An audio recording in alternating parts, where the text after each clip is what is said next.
Good morning and welcome.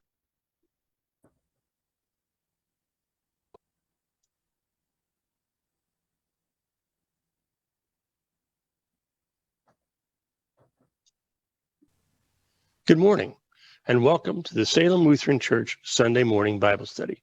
We'll be getting started in just a few moments. If you'd like to join in on the discussion, please join us by going to slcw.org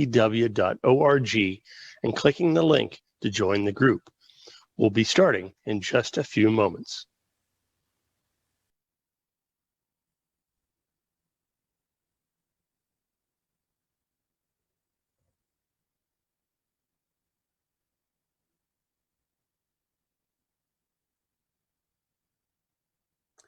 Well, good morning. Good morning and welcome to our Bible study here at Salem Lutheran Church. And today we're going to pick up our discussion where we left off last week with Psalm 140. So if you want to turn to Psalm 140 in your Bibles, you can follow along. Anyways, last week I talked mostly about the history behind this psalm written by King David. Although at that time he wasn't king, he was just David. And as I mentioned, I'm just going to briefly review what we talked about last time. And that is that this was written during a very bad time in David's life. He had been a valued member of King Saul's court, had been one of the generals in his army, but Saul began to worry about him and so turned on David. David had to go into hiding. People in the court were warning Saul about David and saying terrible things about him. You got to get him. You got to kill this guy. He's a threat to your kingship. Blah, blah, blah, blah. Anyways, so this psalm is David's response to all of that.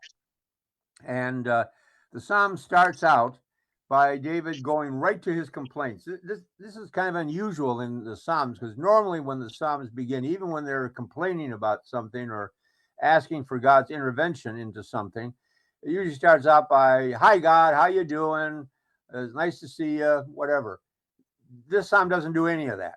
It just starts right into the complaints. And so if you go to verse 1, it starts out with, "Deliver me, O Lord, from evil men.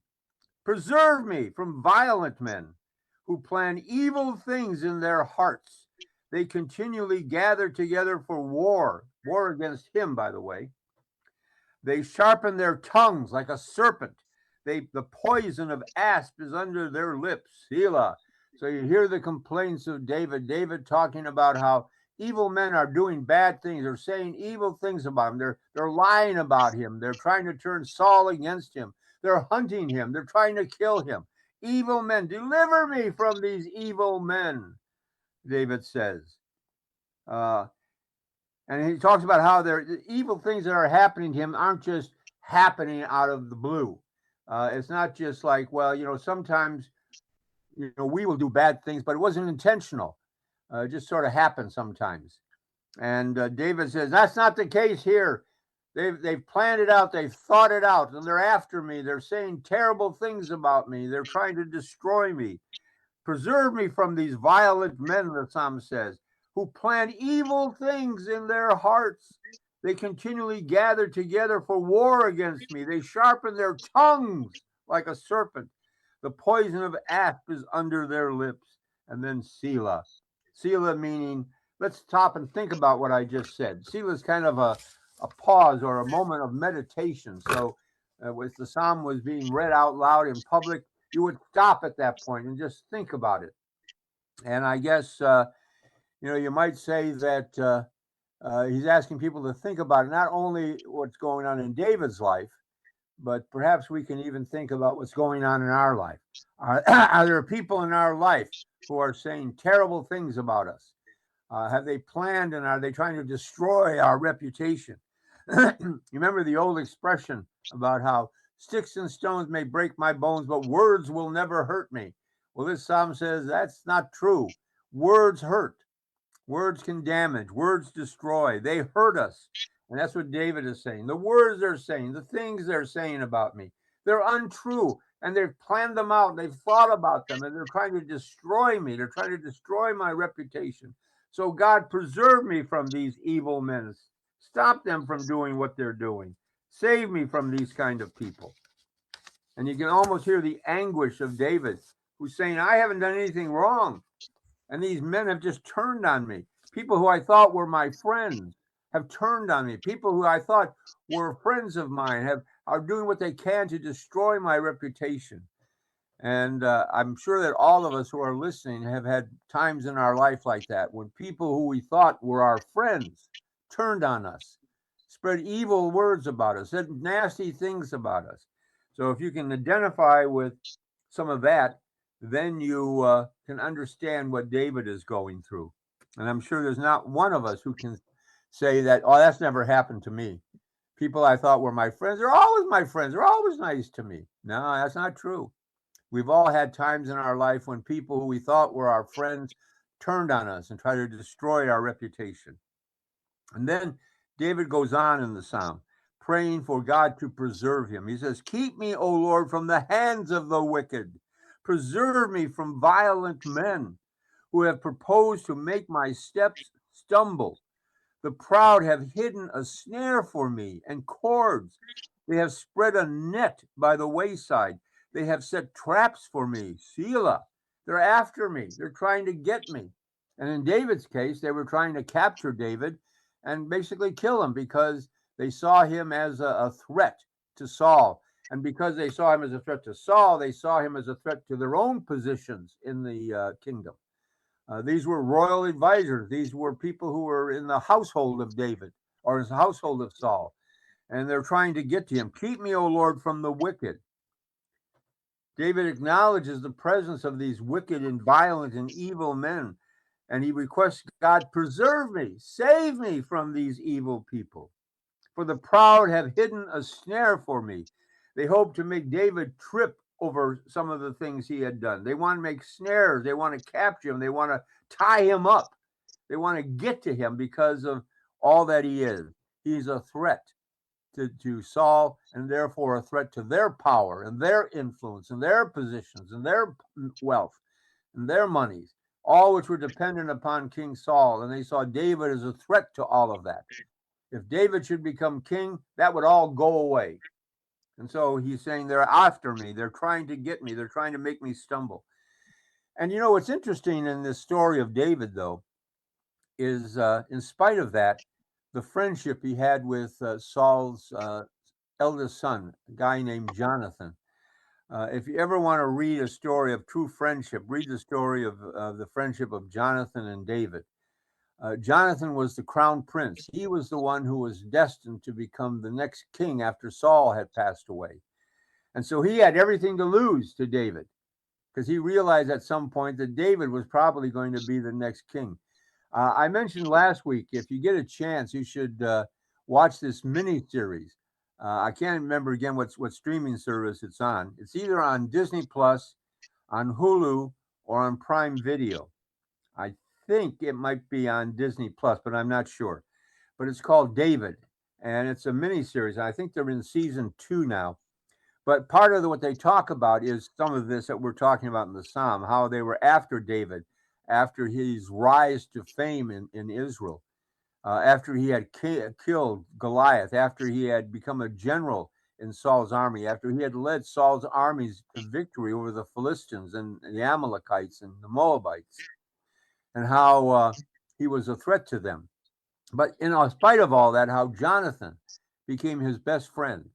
And Jonathan becomes aware of the fact that David is going to be the next king. Well, that means that he has to be removed, not just Saul, but he has to be removed. In fact, there's a very poignant scene in the Bible where it talks about Jonathan and David meeting for the last time. And they're going off to Saul and Jonathan, and the army is going off to battle the Philistines. And Jonathan is convinced that he's going to die in that battle because he has to die. That's the only way David can become the next king. And so he has this meeting with David, basically saying goodbye. And David is pleading with him not to go, to stay.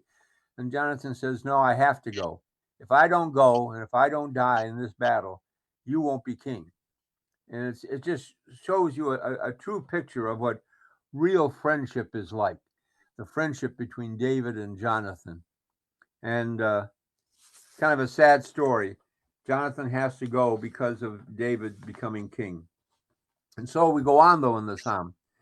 And the psalm talks about how David is praying to the God for strength and salvation. He says, I said to the Lord, you are my God. The word for God there is Yahweh. You are the covenant God. You are the God who promised that you would be with me. You are the God who promised that you would walk with me in every moment of life. So hear the voice of my supplications, O Lord. And the word Lord there is Adonai in Hebrew. Adonai means Lord, Lord of life. So he's praying to the covenant God who has made promises to him. He prays to Adonai, the Lord of life, the one who will walk with him. He says, O God, the Lord, the strength of my salvation, you have covered my head in the day of battle. You can almost picture a soldier putting on his armor, and he talks about how God has been like his armor. You have covered my head. What does that mean? Like the helmet. When soldiers went into battle in those days, they wore metal helmets to protect their heads. They wore breastplates and plates on their legs. He says, you, O Lord, are the strength of my salvation. You have covered my head in the day of battle. Do not grant, O Lord, the desires of the wicked. Do not further his wicked scheme, lest they be exalted. Protect me, O Lord. And this is probably a words that we have all uttered at some point in our life when we felt we were being under an onslaught, whether that was from friends or at work or whatever, or maybe with health issues, and how we turn to God for our strength. We ask God to cover us with his armor, put on the helmet of God. In fact, if you want to read, Paul talks about that in the New Testament, where he compares the protection of God to armor, and put on the breastplate of this and the helmet of that and the sword of this, getting ready for battle, because sometimes life seems like a battle, doesn't it? Mm-hmm. You know, it'd be nice if life was always just a smooth trip for us and everything was just perfect. But life is not like that. Life is filled with pain and sorrow. And so who do we turn to? Well, the psalm says, turn to your God. You are my God. I worship no other gods, David says. You are Yahweh. You are the God who has provided for me care and protection. You are Adonai. You are the Lord of my life. You are the one to whom I turn. So David cries out to Yahweh. He cries out to Adonai. He asks the Lord of his life to protect him and keep him safe in the midst of all the travesties of life. And like I said, that's words that we can probably identify with easily ourselves, because there have been times for all of us when we have cried to God for help and strength and power and protection. Be nice if life was always smooth. You know, I wish my life had been always smooth, but it too has been filled with its pain and its sorrow and its questions, even sometimes questioning where is God in all of this. And yet the psalm reminds us that God is there. Look to God for help. Look to God for strength, because you will cover me in the day of battle. Because life sometimes seems like a battle, doesn't it? Seems like we're Yes. involved in a war. And sometimes it's beyond our own strength and our own ability to deal with it. And so David says, turn to God for that. But then David goes on in the psalm, and I guess he finally gets to the point where he's really upset with these people, and he asks God to kind of squelch them, for lack of a better term.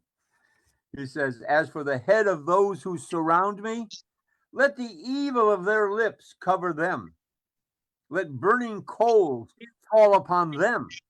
Let them be cast into the fire, into deep pits, that they may rise not up again.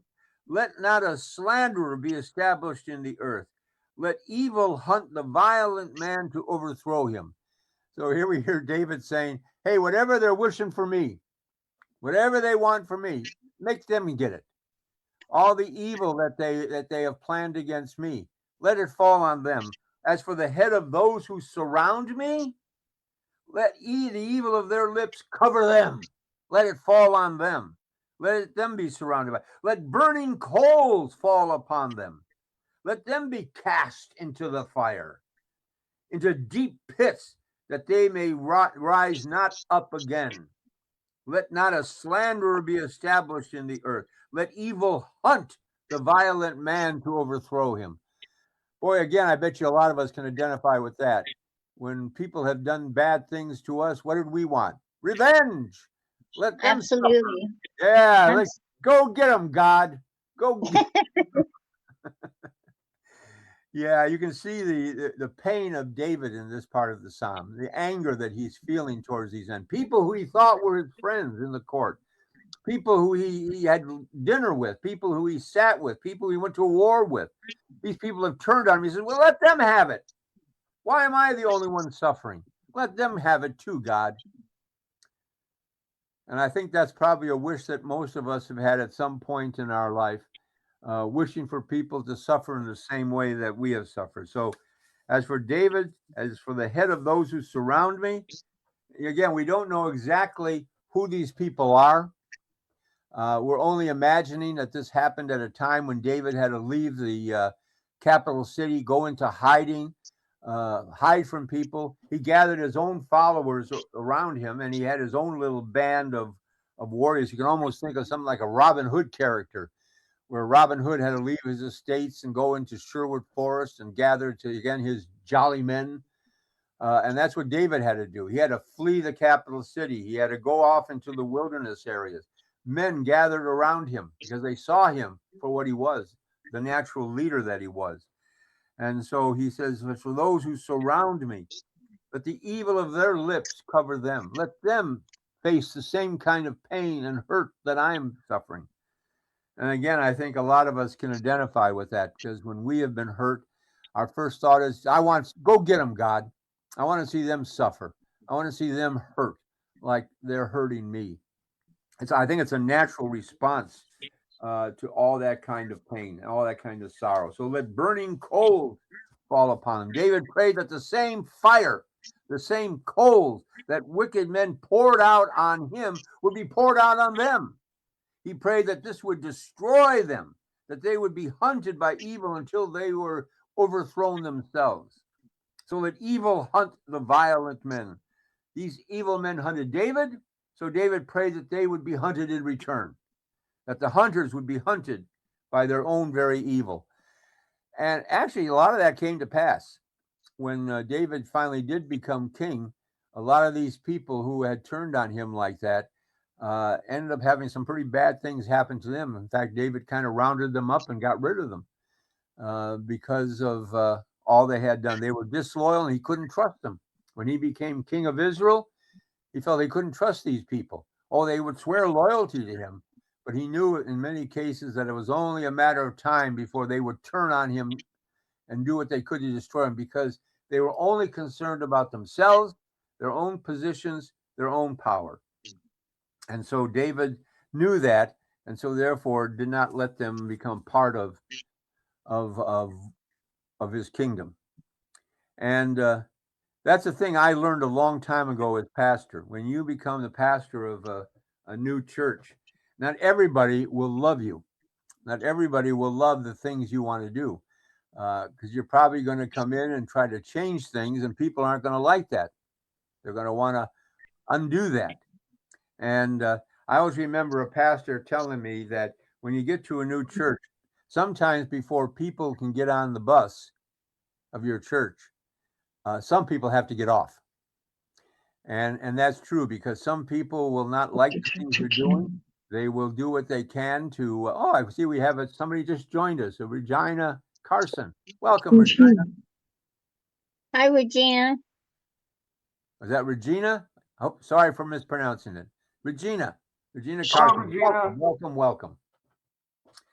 Anyways, so now we come to the ending part of the psalm, where David talks about his confidence in God's victory for him.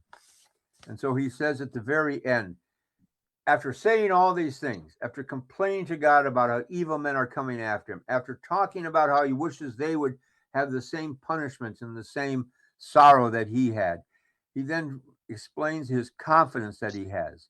For I know that the Lord will maintain the cause of the afflicted and justice for the poor. Surely the righteous shall give thanks to your name, The upright shall dwell in your presence. You know, one of the things I've always believed, if you want to judge people by how they treat the lost and the least of us. Take a look at the poor. He calls them the poor, the cause of the afflicted, and justice for the poor. How do they treat people who are on the bottom end of the scale? How do they treat people who can do nothing for them? So the question is, what do you do for those people who can do nothing for you? If you only do things for those people who can do something for you, you're missing the point. The true test of a man, the true test of a God-fearing child of God is how do you treat those who can do nothing for you? That was one of the things I felt very, very strong about when I was at Zion, because we were a downtown church and we were surrounded by many people who were on the lower end of the spectrum. And so what could we do for them? And so we started programs to help those people. I've talked about the DZ at 6 program, which tried to feed people and provide food for their food pantries. We did things like Trunk or Treat, which tried to provide a safe Halloween for the children of that area.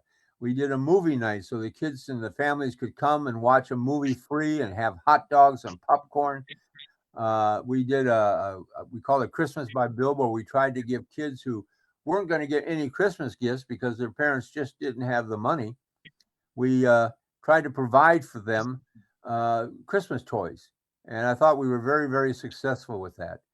And then we even built a park behind our church, fenced in, so the families could bring their kids in the neighborhood, bring them into that playground area, and the kids could have swings and slides and a sandbox. And we also put up picnic tables with a pavilion so families could come and enjoy a lunch there and let their kids run around and not have to worry about them getting out into traffic because they were fenced in by a nice steel fence. So how do you treat the lost and the least of your community? How do you treat those people who can do nothing for you? That is the true judge, I think, of not only a church, but also I think the true judge of people. If the church is only doing things for people who can do something for you, if your only intention is to grow your church so that people can come and give you money for your church, then I think you're missing the point. I always remember the words of the Lord when he had the final judgment, when he said to people, welcome into heaven, because when I was hungry, you fed me. When I was naked, you clothed me. When I was sick or in prison, you visited me. These are the lost and the least of our community. How do you treat those people? How do you deal with those people? How do you help those people? And so he says, I know the Lord will maintain the cause of the afflicted and justice for the poor. For surely the righteous shall give thanks to your name. The upright shall dwell in your presence. Those people who see what is going on, who try to reach out to those people who are hurting, those were the ones that God will elevate and lift up and welcome into heaven. Welcome into heaven, Jesus says in that parable. Welcome into heaven, because when I was hungry, you fed me. When I was naked, you clothed me. Because this is what God is about, reaching out to the lost and the least of our community, reaching out to those people who can do nothing for you, but reaching out to them because it's the right thing to do. So David says, I'm confident that you will come to my aid because I feel like I am one of the poor and the afflicted right now. I'm in hiding. I don't know where my next meal is coming from, but I know that you will be with me, and I know that you will guide me, and that you will protect me, and that you will keep me safe. And so that's how the psalm ends for us today, is a psalm of confidence in God's power, God's presence in our lives, and that he is Yahweh, the Lord of the covenant, who always keeps his promises, the Adonai, the Lord of my life, who will see to it that my life is always guided by God, and that God will see to it that I'm always kept safe, and that one day I will stand at the pearly gates with God saying, and God will look at me and say, welcome home, thou good and faithful servant. And that's how David concludes his psalm. And so we end our study on Psalm 140 with that high note of knowing that God is with us and that God will always protect us. So you out there who feel like maybe life is not treating you fairly right now, who feel that life is coming down on you, well, you have a kindred spirit in David. And David says to you, don't worry, God is with you. He will walk with you now, and he will walk with you forever. So with that, I'm going to stop and turn to Tim and say, hey, Tim, what's going on at Salem this week? What's going on at Salem? Really? Nothing? Oh yeah, there's tons of stuff going on at Salem. Well, why don't you For tell some us reason, about it? I can't seem to switch over to my camera. These connections today have been really wonky. Anyway, you'll hear my voice, and that's all you need, I guess. Well, The I things can that see are going you. on at Salem. We have worship coming up at 10 o'clock. I hope that you'll join us for that. There it is. Maybe it'll work this time. Now it's working. Okay. So for some reason, I just have to keep resetting the darn control panel. It makes no sense, but we're going to go with it. So worship at 10 a.m. today. Join us in worship in sanctuary or on live stream through Facebook at 10 a.m., where we have our 7th Sunday of Easter and some of the things that Pastor talked about Psalms and King David are going to be mentioned during the sermon today. So, hey, pay attention, stay tuned. You'll hear some similar things being talked about during our sermon today. At 11 o'clock, following worship, we have our fellowship. So join us for that. Good treats, good conversation, good people. Join us downstairs in our fellowship hall for that. On Monday night, NFL Monday night continues as we have a hot meal at 6 o'clock with that nourishment and fellowship. And then we continue with fellowship and learning by watching an episode of the Chosen series and then discussing it in detail. We break when we're done talking and we go home nourished and educated and everything good in the world for at least that day. So then on Friday, we are continuing with our goal of reading the Bible from cover to cover, and that starts at 7 o'clock Friday evening. You join us the same link that you join us here for this Bible study, and it's available at slcw.org. And you can join us, and it's an hour-long Bible study where we talk about what we've read in our process of following one of the reading plans that you've selected. We talk about people that need prayers offered to them. We pray. We get quizzed on some of the things about the Bible so that we can help it kind of get more into our brains and into our hearts. And we also plan on sharing what we have, the God's grace being passed on to others as we serve God's children and into the community. So join us Friday nights, 7 o'clock. Join us through that SLCW click here to join group, and we'd love to see you. Now, on YouTube, we have these Bible studies. If you want to catch up on what Pastor's been talking about, they're available on YouTube. When you go to YouTube, you just go to the search bar and put in Salem Lutheran Worcester. That's how you find us on YouTube. Now, you can do the same thing on Facebook, Salem Lutheran Worcester. Salem Lutheran will pop up, and you can watch our live streams there. Now, the one last thing I want to mention is next Sunday, 9 a.m., is the Bible study, and you click that same link you clicked today to get here, or go to SLCW and click here to join group. And also, next Sunday is Pentecost Sunday. So, we want everyone to wear red. So get the word out, tell your friends, tell your family, red next Sunday. That is Pentecost Sunday, so we want to have this place blazing with red all around. That is all I have, Pastor. Is there anything I'm missing? No, I don't think so. You think you got everything. So if those who come to church, wear your red brightly to celebrate Pentecost. Pentecost is the color red. Anyways, we're just about out of time, so I want to wish to everyone God's blessings. And so all you who are watching, will pass on to your friends our Bible study and tell them to join to us. And once again, I'd like to say hi to Regina, who just joined us. So welcome to a new person, as far as I know, new. Well, she's been a member now for about 1.5 years, I believe. Oh, really? Yeah. Well, that's nice to know. Yeah. Maybe Anyway. longer than that, Regina. How long have you been a member? I can't recall. It's like it's been forever. Well, if you ever see me on the street or at church, Regina, be sure to walk up and say, hi, I'm Regina. Anyways, I'd like to wish to all of you God's blessings. May he keep you in his love, this week, and may He most of all keep you smiling until we all meet again next Sunday. God bless you all, and have a great week. See you at Thank church. you, Pastor. Give Or as me. Spock would say, if I can do that, I'm not very good at it. Live long and prosper. Have a great week. The new Lutheran handshake. Have I ever told you how can you tell if you're at a Lutheran